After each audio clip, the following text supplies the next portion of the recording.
Alright, ladies and gentlemen, welcome to another video. My top 50 roller coaster rankings for 2024. So there's some new additions this year, having gotten a couple more credits from Cedar Point and as well as visiting Nickelodeon Universe. I believe I'm up to 61 total credits now, 62, maybe more. So this should be pretty exciting. We'll go through my top 50. It has definitely changed. And I'm hopefully gonna just... So I had this video completely recorded, edited, ready to go. I am gonna edit it this time. And I deleted it because I thought I had uploaded it and I was purging stuff for storage. So we're gonna speed run this. A lot of these, you can check out all their individual reviews. They're already up. So, for more information as well. So let's just jump right into it. Obviously, some coasters that I still are not huge fans of are going to find their way on this list because it's still, not a huge amount that are not going to be a part of the list. So number 50 is Blue Streak. It's really rough. I don't like it, but it's still enough to get to 50. Still enough to get to 50. That's all I gotta say. So hopefully I ride enough. Hopefully I can ride a new coaster next year and get this thing off the list. So number 49, another coaster, Corkscrew at Cedar Point. The one at Cedar Point. Another one that I'm hoping to knock off my list. It's another really rough ride. Probably one of the worst headaches I've ever gotten on a coaster. It is, I don't know how anybody likes this ride. It's iconic. It looks iconic from the park, but as far as it being rideable, not. From that perspective, I would not be mad if it came off the list. Let's just be real. If it got replaced, I mean. Another coaster, actually a new addition to the list, number 48, is Woodstock Express, the kiddie coaster at Cedar Point. So honestly, quite a surprise that this one was on the list. I am surprised. It's smooth. It actually has some decent forces, especially for a kiddie coaster. And, it doesn't do a whole lot, though. It just kind of does a couple spins. But it's some exciting drops, especially for a kiddie coaster. I wouldn't even consider it a kiddie coaster. I consider it more of a family coaster. A credit I wasn't expecting to get in 2024. But definitely a fun one. So, good stuff there. Another Cedar Point coaster. There's a lot of Cedar Point coasters on here. Number 47, Cedar Creek Mine Ride. Not a bad ride. Again, it's got some good elements. It's a lot of fun. It's another family coaster. For 1969, it's definitely fairly well themed. It's still pretty decent. The only really complaint I have about this ride is the fact that it staples you like crazy. That's because it decides to have a bar that's, has to go down over everybody instead of individual bars. Which is annoying. And so when you have somebody like Eli who's really skinny sitting up next to me who's huge, I'm gonna get stapled so Eli doesn't die. So know that going in. It's still fine as a ride though. Number 46, I'm including all of the disco coasters. Another one added to my disco coaster collection. Of course, Pipe Scream at Cedar Point, Surf Dog at Kings Island, as well as now Avatar Airbender at Nickelodeon Universe. These are all the fun rides. They don't do a whole lot. They spin and they have the hills and whatnot, and, they're fine. They do provide some fun elements. I like them. I think they're fun rides. Some people wouldn't even consider them coasters. I do, by the way, just because I want to. You don't have to, but I'm going to. It's my list. I'm going to include them as coasters. But as far as, they're pretty generic, and so they don't deserve their own rankings. But they're fun rides on their own. So really like them. Number 45 is Lightning Racer at Hershey Park. Both sides, I'm counting both sides, it's one here. This is a really something that I really wish could get retracked because it has a really fun layout. hence why it's where it is on the list. The problem is it is really, really rough. Very, very rough. It is, and there's really no dueling aspect to it either. If it had more of a dueling aspect, I think I could consider putting it higher. If it was a little smoother, I think I would be able to put it higher, because the layout, again, is really, really fun. Some fun intertwining moments. Like I said, a couple, but it's got a fun airtime, and it's got a bunch of other stuff. It is just really, really rough, and it just doesn't really live up to the dueling coaster as it should. At number 44, I have all the Vekoma SLCs in the world. Yeah, I know these are not at the bottom. The only one I've ridden still so far is Thunderhawk at Michigan's Adventure. If I ride any more, maybe this will affect the placement of them. But I think Thunderhawk's got, again, a fine ride. It's, thrilling enough and has some level of intensity. It's just rough. They're just rough. And that's just what you're going to get with an older style Vekoma, with the SLC model and all that sort of stuff. Nothing super crazy to say about them that anybody else hasn't already said about them. They're very notorious. So, number 43 is Woodstock Express. These are the PTC Woodies at both Kings Island, which I have ridden, and Kings Dominion, which I haven't ridden yet, but they are the same ride. They are the same layout. But no, I have only ridden the one at Kings Island still. And, again, they're fun rides. I don't think, as far as other wooden roller coasters go, especially from the time, they're not that rough, though they don't have that exciting of a layout. They're a little tight to sit in, and that kind of can affect the ride, because they're not meant for me. They're meant for kids. And they do the job. So they're nothing crazy, but, still decent enough to hit 43. So. Another Kings Island coaster at number 42, it is Adventure Express, their mine train. The reason why this one's above Cedar Creek Mine Ride is for a couple of reasons. One, you don't get stapled. Two, the layout is a little more exciting. And three, it has better theming, especially at the near the end there with the big lift hill. Though it does have a pretty anticlimactic ending, and it's not a super exciting ride by any means, but they did put a lot of effort into the ride, you can tell. And that's why I'm putting it at number 42. Number 41 is Zach Sumer, the coaster that will always hold a special place in my heart for getting me over my fear of roller coasters. This ride is one you're going to hear a lot of in this list, hit or miss. Sometimes you get a fairly smooth ride on it with some good airtime. Sometimes it is so rough you can't even figure out where you are when you get off the ride. The most recent ride I had on it, sadly, was the ladder, and that really sucks. But I've had both. Again, not a super exciting layout, but still pretty fun, regardless. So it can be pretty fun, at least. Not always pretty fun, but it can be. Number 40 is my first ever roller coaster test track at Walt Disney World's Epcot Park. I remember this ride. It's not, again, the theming is where it's at. It's a very well themed ride, and the launches are pretty fun. I remember them I remember being terrified, but looking back, I would enjoy them now.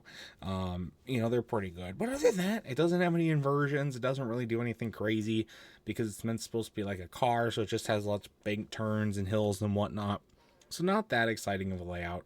But when you incorporate the theming and also some cool launches with how they worked that part out, it's really, really good. So it's still enough to crack the top 40. Number 39, I have in Vertigo at Kings Island. This ride is not necessarily the roughest in the world, which is pretty good, but it's still got a decent amount of headbang. But it does have some pretty cool stuff with the being able to face back and forth, and you can look at the person in the next row, and you also get the element of both going forwards and backwards, which I think is really, really cool. I wish more rides did that. So that overall just think adds to the experience, especially going up backwards with the drops and whatnot. Those are really, really fun. So I really, really like that. And, still a very fun ride. Nothing crazy, still, again, get a little bit of headbang, but otherwise, I think it was fine.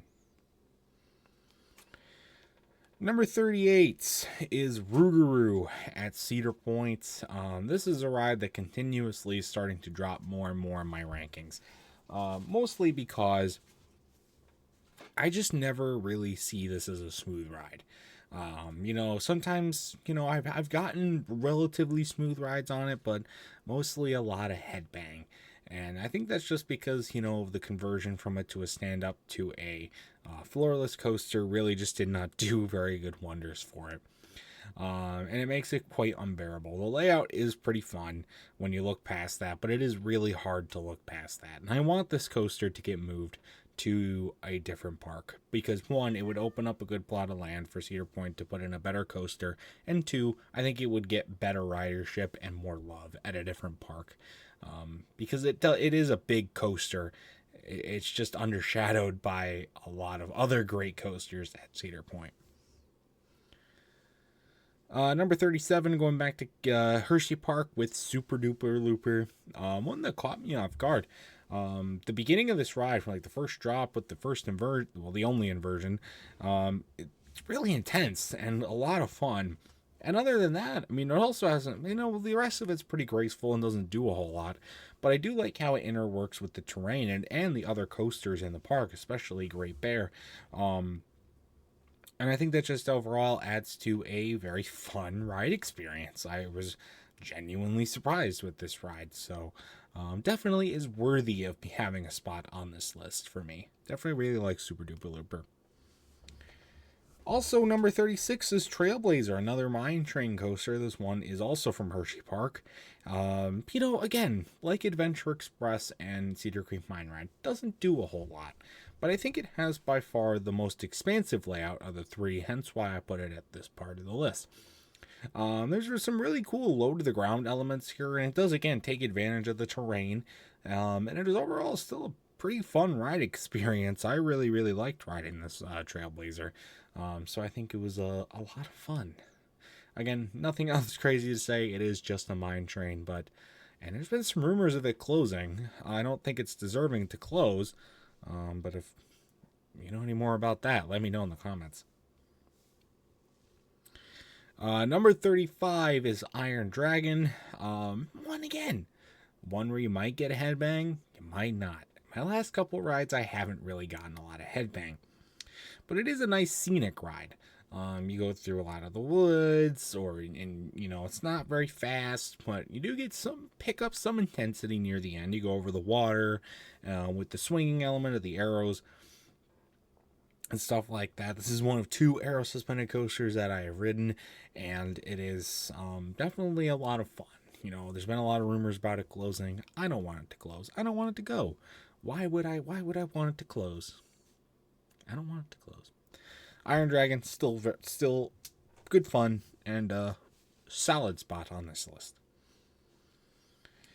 Number 34 is Michigan's Adventures Corkscrew. Same thing as the Cedar Point Corkscrew minus the first version and the little airtime hill. Otherwise, it's the same thing. It's also a lot smoother. Now, don't get me wrong. This is still a rough ride. It's an aero coaster. It's still rough. However, I do see it as not as rough. I think it's because it's more faster paced, so you don't notice it. It's also gotten a little bit more love to it. It got a repaint, like a little bit of a revamp just a couple of years ago, and it looks really nice. And I think that has helped a lot with it. And I really liked it. It's so fast that you really don't notice the headbang a whole lot, and I think that adds to the experience. So, by the way, ride back row on this. You will not be disappointed. Or you might be disappointed. I don't know. It depends on your Arrow. I thought your thoughts on Arrow. Number 33 is another Michigan's Adventure Coaster, Wolverine Wildcat. Again, like I said before, hit or miss. Headbang or not, but not headbang, more just being rough, and you're more consistently probably going to go on the rough end. But it has a really, really fun layout. It very strong airtime, definitely a lot of ejector airtime in my opinion. It's just pretty relentless in that regard, which is I think a very strong point to it. And I can overlook the roughness. The roughness isn't as strong on other as it is on other coasters, where the roughness distracts from how good the layout is. The layout is so good that it distracts from the roughness on this ride.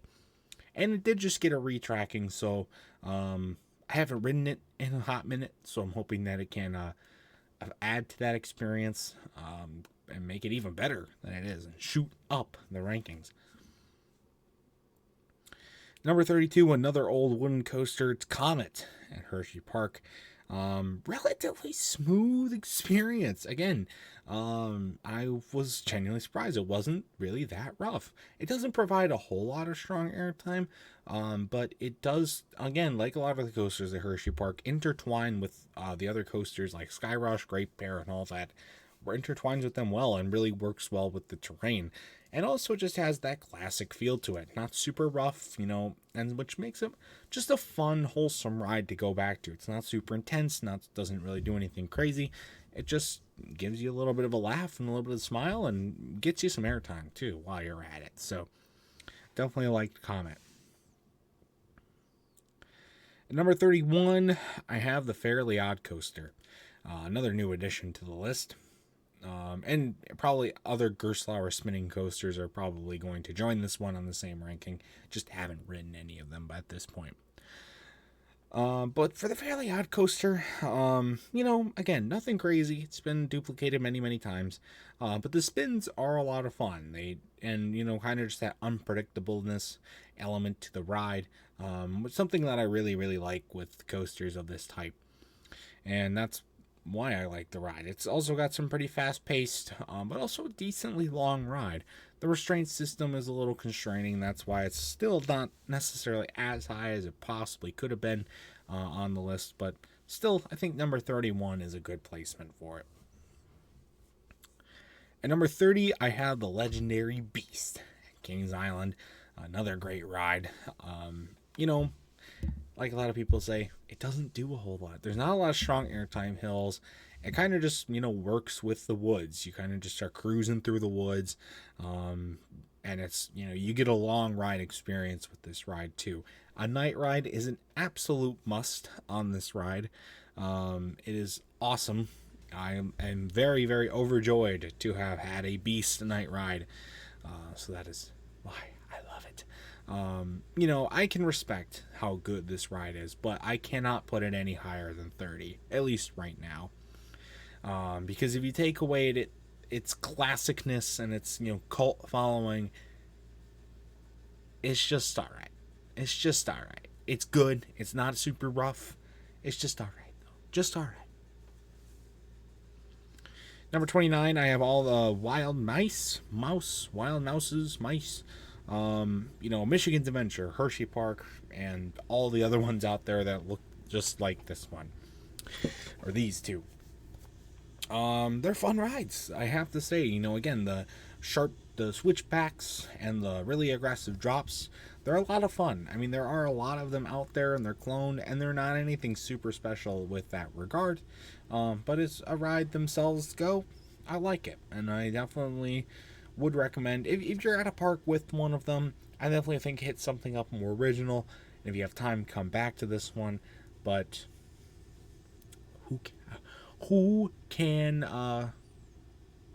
be, I guess. At number 28, I have the other aero suspended coaster I've ridden, the Bat at Kings Island. Another really, really fun ride. This one is a little bit more aggressive than Iron Dragon, and I think the reason why I have it higher is because it does utilize the swinging of the cars a lot more than Iron Dragon does, and I really, really like that. It also does work with the terrain better, which I think works more to its advantage. A lot of good viewpoints with this ride as well from an off-ride perspective, and overall just a really, really fun ride. I really like these aero suspended coasters, and I wish there were more of them around. I think there's only like one or two of them left that I haven't ridden. I do want to try and get on them, but I just don't know how practical that'll be at this point. But still a lot of fun. Number 27, I have SpongeBob SquarePants Rock Bottom Plunge. This is the last edition from Nickelodeon Universe on this list. Another new addition as well.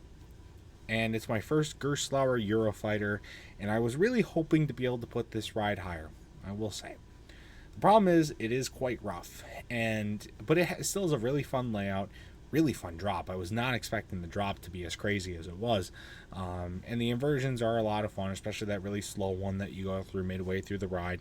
It's a shorter ride than I was expecting it to be, but overall, still a lot of fun. And if it wasn't so much of a headbanger and maybe a little bit longer, this could easily be a top 15, maybe even a top 10 ride. That's how much potential there is. And I definitely want to see with some of the other Eurofighters that maybe have a little bit more space to work with, how they're able to utilize it, and if this is an isolated issue with just rock bottom plunge, or if it's not. So it'll be interesting to see that. Number 26 is Zippin' Pippin at Bay Beach in Green Bay. Underrated ride, I must say. Underrated ride. I do not like that they run one train, but you go past that, you get on the ride. It's not very rough. It gives some amazing airtime, especially in the back. You have to ride this ride in the back if you plan on going on it. It's really, really fun. Especially the Death Hill. The Death Hill is insanely good. And overall, I mean, for the cheap price it is just to ride this coaster, it's one of those parks where you can just pay to ride the coaster and that's it. I would totally do it if you're in the area. Must do. Just remember, just expect to wait a little bit in line because, again, they only run the one train. Number 25 is Wild Mouse. This is the Cedar Point Wild Mouse, the one that just opened recently. And I have it on here. It does have the bank turns and with the spinning element added as well. This is a really, really fun ride. Butter smooth and just one that everybody in the family can enjoy. The spins are awesome. The bank turns add a lot more to it than you would think. And overall, just a lot of fun. I really, really love going on this ride. Even though, again, there's not much to it that it makes it like crazy good, even compared to other Wild Mouse coasters, but maybe that's just the fun with it, just to get a laugh, you know. Number 24, I have Wicked Twister, also at Cedar Point. This is the first defunct coaster you've seen on this list. I find it kind of funny that I have Wicked Twister just a spot ahead of the coaster that ended up replacing it. That was completely unintentional, but I think that's pretty funny. Man, another coaster. What a launch. What a launch this coaster had. Holy moly. Oh my, it was awesome. And the twists were just insane. I really like the twists from the back when you're going up the back. Really, really good. But the ones going forward are great too. The one thing that this ride did not have going for it, it does give off a lot of headbang. Had a big headbanger on this one, which is why I didn't ride it more. And I kind of wish that I did, because it's gone now. Rest in peace, Wicked Twister. Number 23 is Flight of Fear. This is at Kings Island, also at Kings Dominion, but I have only ridden the Kings Island one. You want to talk about strong launches? Here's another one with a really, really strong launch. Plus, it's indoors. The layout itself isn't anything crazy against the Spaghetti Bowl layout, which is fine. It's honestly quite graceful compared to that insane launch that you get. But the theming is really cool, and the fact that it is all indoors just adds to the experience, in my opinion. So, a really, really good ride, and one that I would 100% recommend getting on. If you're at a park with it, because you will not be disappointed. Number 22 is the Backlot Stunt Coaster, another one that's out both at Kings Island and Kings Dominion, also at Carowinds as well, or not Carowinds, Canada's Wonderland, I believe, but another launched coaster, by the way. Not as strong of a launch, but I think a more fun layout. It's not super intense. It's not really that rough either. Kind of just gracefully kind of takes you up through some stuff. And, the launch is still good, though. It's still a good launch. Nothing crazy. And I think it's one that everybody needs to enjoy. Number 21, I have Candemonium. This is our first true hyper coaster on this list of B&M Hyper. I will have to do a mini rant here about the B&M Hyper and Giga Coaster restraints that they have now. They're extremely restrictive for no reason, and I just don't like them. But overall, from a ride experience, this ride has a lot of very strong airtime, as do all of the B&M Hypers. Another one that I have ridden. This ride is a little bit short in layout, but otherwise, still a really, really, really fun experience. And butter smooth, too. Once you get past the problem with the restraints, it's pretty good. And then I can apply to the next coaster on the list, Gatekeeper, cracking off our top 20 in 20th place. This coaster I'm getting pissed at because even though I've lost 20 pounds, I still get kicked off this ride like crazy, and that really pisses me off because the workers are just very lazy and don't want to push my restraints down at all. Granted, I'm working on it, but when I am able to get on this ride, it is a lot of fun. The keyholes are great. The drop is awesome. Some people create not enough forces at all, which, yeah, it's not. There aren't really that many forces, but again, it's another one where if you get past the restraint issue, because the B&M vest restraints are also really restrictive for no reason whatsoever, and it's really fucking annoying. But once you get past that, it's a good ride. It's a really good ride. Oh boy, same thing goes for Valrave, another one with the B&M vest restraints. The drop is these dive coaster drops are great. I want to get them more dive coasters because their drops are just awesome. Beautiful drops. Love it. Both drops are awesome. And that slow inversion is beautiful. It is a short ride, though. It definitely can be considered a 1 or 2 trick pony. It's not anything crazy as far as a short ride experience, especially when it does have usually one of, if not the longest wait in the park. But if you do get a chance to get on it, it is really, really good. Definitely with the front row.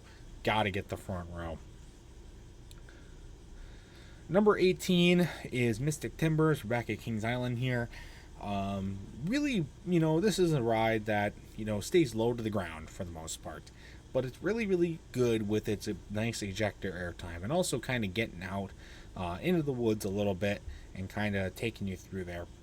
The shed is very disappointing. I remember all the hype around the shed, and then I finally saw what the fuck was in the shed. It is very disappointing. But when, take that out of its context. I mean, the ride experience is a lot of fun. And I was really surprised. My only GCI so far, well, I guess my favorite GCI so far, I've ridden, I guess Lightning Racer is also GCI. This one's a better GCI. Let's see. Number 17, it's the highest Michigan's Adventure Coaster on the list, Shivering Timbers. Airtime galore and a really long ride. It's also pretty smooth. Man, this coaster is a behemoth, and it is a must ride, I think. One of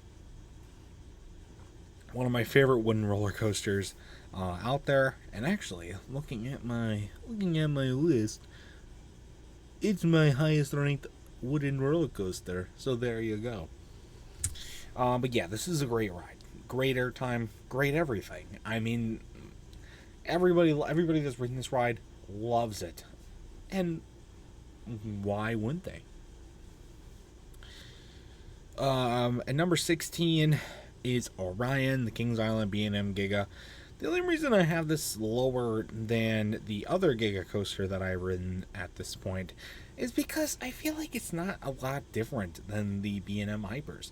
It's just a little taller and doesn't have as much airtime, and it's a little faster. That's really it. And again, you get with the, restraint systems and whatnot, it takes away from the ride experience a little bit. But once you get past that, I mean, the drop is awesome. The drop is awesome, and you're flying. So I cannot stress enough that this is still a really good ride. I mean, it is number 16, but yeah, not as crazy. At number 15, it's the first of 3 B&M inverts, Great Bear, at Hershey Park. I've talked about it already with a couple of entries, but the way it works through the, terrain and goes through and interacts with the other coasters is awesome. And definitely love it. It definitely does, a little suffer. I would say even suffer a little bit from the lack of a really strong open area for it to work with. It doesn't have the strong dips or the helixes as maybe some of the other B&M inverts, especially from its time, come from. But what they did to work with it, it's still awesome. Number 14, staying at not Kings Island, Hershey Park. It's Fahrenheit. I think, the drop isn't as cool as it may seem because your back's like pressed up against and you're staring straight up into the sky. You would think you're just going to get absolutely launched over, and you're not. And also the ride is a little rough. I personally, going in, was expecting this ride to maybe crack my top 5, but here it is, barely cracking the top 15. Still a really good ride, though. A unique layout and a fun layout with that. And still a must ride, but just know going in, it might be a little rough, which kind of sucked. I would like to give it another chance, though, if I get the opportunity. And number 13 is Gemini at Cedar Point. What an awesome ride. I talked about with the Lightning Racer. Doesn't duel a whole lot. Gemini is pure dueling. It is awesome. You are racing almost directly side by side with your competitors for pretty much almost the entire duration of the ride. It is awesome. You are, right next to them. Hell, you can even high five them at a couple parts of the ride. It's awesome. The ride's also butter smooth, has great airtime, and for as old of a coaster it is, it's a great coaster. Great coaster. Definitely would recommend getting on this thing because it is awesome. And please don't take it down. Please don't take it down. And number 12 is Storm Runner, also at Kings Island. You want another really, really strong launch and just a really quick rapid fire of elements. It is a little short. And it kind of, throws them the elements so fast at you that it's really hard to digest them. But overall, still just a really, really fun experience. Packs a punch. It is big. Very, very, very big punch. Talk about big punches. The last of the new additions to the list at number 11 is Top Thrill 2. New for 2024 coaster. A lot of people didn't even get to ride this thing, but I'm sure if people did, they would have it in their probably top 15, maybe even some top 10. It's just outside my top 10, but a lot of other people might have it in their top 10. The launch definitely isn't as strong as the first Top Thrill Dragster, but I think the element of it going up backwards, swear to God, you're not going to see anything like or feel anything like that anywhere else. Nowhere else. It is insane. And then but you still, for most part, still get the same forces. You still get the, really cool launch up top, and you get the drop down as well. It's still a lot of fun. So I definitely deserving a number 11. And speaking of Top Thrill Dragster, number 10 is the Dragster herself. I'm putting it slightly above Top Thrill 2. I mean, I could intertwine them all day long. But I'm putting Top Thrill Dragster at number 10 only because the launch is just so powerful. It was so much more powerful than Top Thrill 2, which is to be expected. And that reason alone is why I'm putting it above. It doesn't have the backwards element, but I think just, bam, bam, bam, awesome. It's speed, junky, beautiful. That's why it's still at number 10. Number 9 is Diamondback.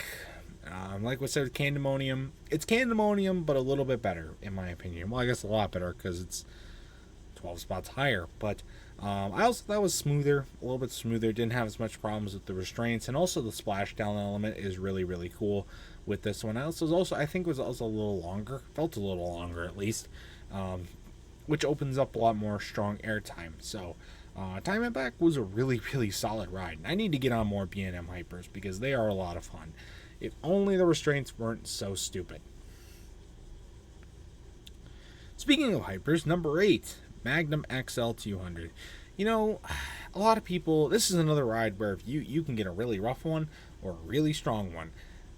I tend to get better rides on Magnum than not so good ones. And even so, it's another one where I can excuse it being rough for the insane airtime you get in this ride, especially on the bunny hills.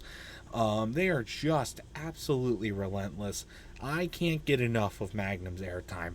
The B&M Hypers are great, but Magnum, in my opinion, is better than all of them. It is so good, relentless, long ride. It might be a little rough, but that's part of the experience. So that's why I love it so much. It is number 8, though, because just how stacked the top 10 is. Like number 7, the king of coasters at Cedar Point. Well, one of them. One of the kings. There's a lot of kings at coasters at Cedar Point, obviously. Millennium Force. My highest rated Giga Coaster. Wow. Holy moly. This is a speed lover's dream. And it doesn't really do much else, though. It's not extremely intense, though the first drop is pretty intense. Outside of that, though, not crazy. But it is just a lot of fun to just have your arms out like this, going 93 miles an hour, flying around. And it's a long ride, too. You get to enjoy the speed, and it has great pacing. What more is there to be said about Millennium Force that hasn't already been said? Absolutely love it. And at number 6, another Cedar Point coaster, I have Maverick. Now, a lot of people have Maverick in their top 3. Some even have it as their number 1. I have it at 6. It is just a little too crazy for me. I always come off of Maverick in a little bit of pain, just because of how wild it is. It is definitely deserving of where I have it.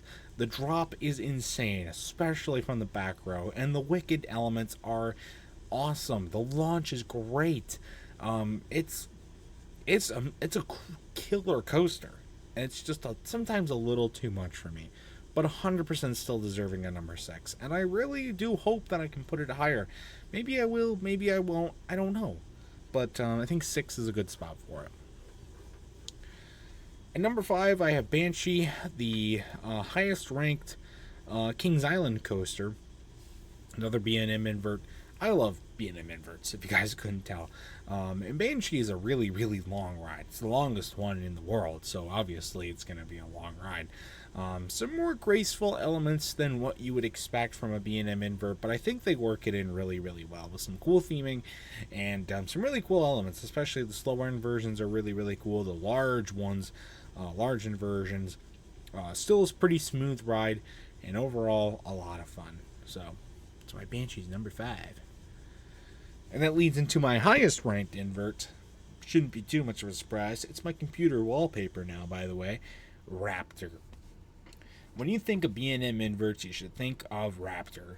Intense, great inversions, loud, and still also a pretty decently long ride. It's quintessentially the classic, and turned 30 this year, and it's still packing a huge punch. I can never get enough of Raptor, and I'm so glad that Cedar Point finally made a Raptor pin, and I bought it. I'm so happy about that. Ooh. Love me some Raptor. So it should say a lot that my that Raptor's number 4. These top 3 are without a doubt in a class of their own. So just be ready. Number 3, Sky Rush, Hershey Park. I love Sky Rush. Holy moly. You want to talk about a ride that caught me off guard. I knew Sky Rush. I always knew coming in that it was going to be polarizing. I didn't know where I had genuinely zero clue where I was going to fall on the spectrum of liking Skyrush. I love Skyrush. The restraints, not that bad. You know, they're funky, but they're not that bad. The ride is insanely good. Intense. Awesome elements. Works really well with the terrain. And overall, I don't even know how else to explain it. It's just beautiful. It's like a mess. It's like throwing a bunch of shit together and it just working. It's like us with Mountain Dew casserole. We just threw everything together. We didn't expect it to be good. We didn't know what to think. And it was incredible.